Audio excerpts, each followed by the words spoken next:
كيفكم؟ ان شاء الله تكونوا بخير يا رب. اليوم رجعت لكم بفيديو رح نعمل مع بعض اصابع البطاطا المقرمشة. اول شي تابعوا الفيديو للنهاية ولا تنسوا تشتركوا بالقناة وتفعلوا زر الجرس.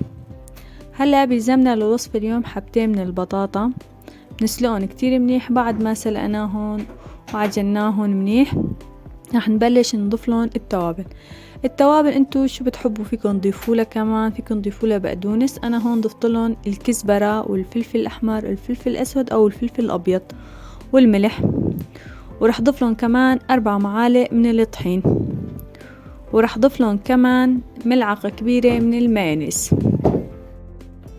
بعد ما ضفنا لهم المايونيز كمان بتعطيها نكهه غير شكل.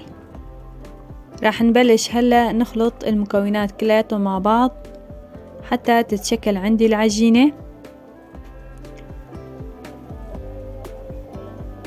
لازم اوصل انا لهاي المرحلة. هلا العجين شايفين ما عم يلزق بايدي ابدا، اذا كانت عم تلزق فيكم تضيفوا لها كمان شوية طحين، ما في مشكلة ابدا.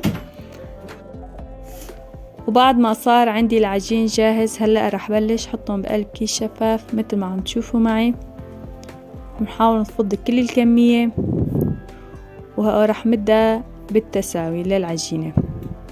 وهاي العجينة كمان فينا نستفيد منها انه نجيب جبنة الاشقوان ونعملها على شكل داير، نحشيها جواتها بالجبنة ونقليها بالزيت، كمان بتطلع غير شكل هيك جواتها الجبنة دايبة، نكهتها غير شكل بتطلع. ومثل ما قلت البطاطا دائما مرغوبة عنا بالبيت، الولاد كتير بيطلبوها، فحبيت اليوم صورلكم هذا الفيديو وهيك اعطيكم شكل تاني للبطاطا، اصابع البطاطا. وبعد ما مديتهم انا بالتساوي رح احطهم بالفريزر لمدة 30 دقيقة تقريبا حتى تجمد معي واقدر اقطعها بسهولة. وبهذا الوقت لازم يكون عندي زيت حامي حتى نقليهم مثل ما عم تشوفوا معي. بعد ما يصيروا عندي جاهزين هيك بتكون عندها قرشة غير شكل. طبعا لحدا المايونيز او الكاتشب شو بتفضلوا انتو.